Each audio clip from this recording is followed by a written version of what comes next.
നമ്മൾ ഈ ബീച്ചുകളിലൊക്കെ പോകുമ്പോൾ അവിടെ നമ്മുടെ രക്ഷകരായി ചിലരുണ്ടല്ലേ. എവിടെ പോയാലും ഒരു വിസിലടി കേൾക്കാം, വെള്ളത്തിൽ ഇറങ്ങിയാൽ അപ്പോൾ ഒരു വിസിലടി കേൾക്കാം. ആരാണ് നമ്മുടെ രക്ഷകരായി എത്തുന്നത്? ലൈഫ് ഗാർഡുകൾ. പക്ഷേ ഈ കൊല്ലം ബീച്ചിലെ ഒരു സ്ഥിതി എന്താണ്? അവിടെ അപകടകരമായ ബീച്ചാണ് കൊല്ലം ബീച്ച്. അവിടെ ജീവന്റെ രക്ഷകർക്ക് പരാതികളും ഏറെയാണെന്നാണ് മനസ്സിലാക്കുന്നത്. കൂടുതൽ ലൈഫ് ഗാർഡുകളെ നിയമിക്കണമെന്നും സുരക്ഷാ സാമഗ്രികൾ സൂക്ഷിക്കാനുള്ള കാര്യങ്ങളൊക്കെ ചെയ്യണമെന്നുമാണ് അവരുടെ ആവശ്യം. അവിടെ സുരക്ഷാ സാമഗ്രികൾ സൂക്ഷിച്ചിരുന്ന ടവർ ആകട്ടെ ഇപ്പോൾ തുരുമ്പെടുത്ത് നശിച്ചുകൊണ്ടിരിക്കുകയുമാണ്.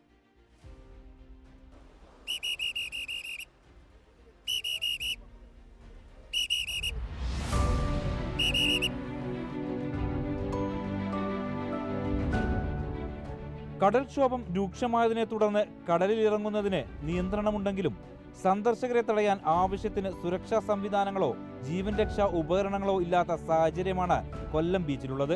കുടുംബവും കുട്ടികളും കൂട്ടുകാരുമൊക്കെയായി സന്ദർശകരുടെ വലിയ തിരക്കാണ് കൊല്ലം ബീച്ചിൽ അനുഭവപ്പെടാറുള്ളത്. 2 കിലോമീറ്ററിലധികം നീളമുള്ള ബീച്ചിൽ ഒരു ഡ്യൂട്ടി സമയത്ത് ആകെയുള്ളത് 4 ലൈഫ് ഗാർഡുകളാണ്. ഒരു ദിവസം 3 അല്ലെങ്കിൽ 4 പേർക്കാണ് ചുമതല. ബീച്ചിൽ ആവശ്യമായ ലൈഫ് ഗാർഡുകളുടെ എണ്ണത്തിൽ പകുതിയിൽ താഴെയാണിത്.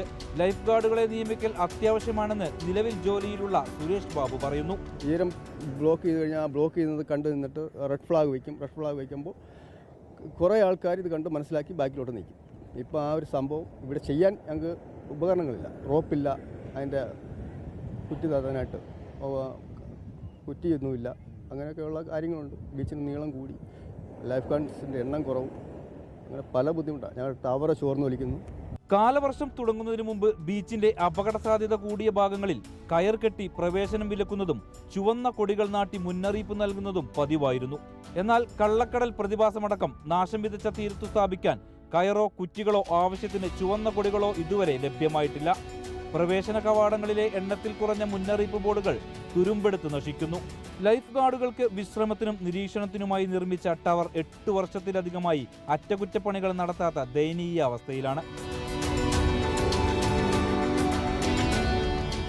ബീച്ചിലെ നിരീക്ഷണ ടവറിന്റെ മേൽക്കൂരയുടെ ഭൂരിഭാഗവും തുരുമ്പെടുത്തു തകർന്നു. ഷീറ്റുകൾ നശിച്ചു. പല ഭാഗങ്ങളും കയറുകെട്ടിയാണ് ചേർത്ത് വച്ചിരിക്കുന്നത്. പെയ്യുന്ന മഴ തുള്ളി ചോരാതെ ഉള്ളിലെത്തും. ടവറിന്റെ തറയും തൂണുകളും പായൽ നിറഞ്ഞിരിക്കുന്നു.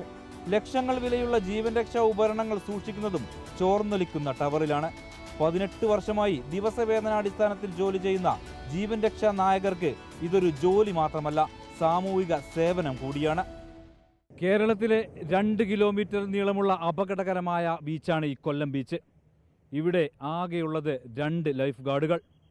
ഇവരുടെ ആവശ്യമെന്ന് പറയുന്നത് ഇനിയും ലൈഫ് ഗാർഡുകളെ അനുവദിക്കുക എന്നതാണ്. അധികാരികൾ എത്രയും പെട്ടെന്ന് ഇവരുടെ ഒരാവശ്യം അംഗീകരിച്ചു കൊടുക്കണമെന്നാണ് പറയുന്നത്. വീഡിയോ ജേർണലിസ്റ്റ് ഗോപൻ പ്ലാവോടിനൊപ്പം reporter Vishnu Karuvarakundu, in reporter Kollam.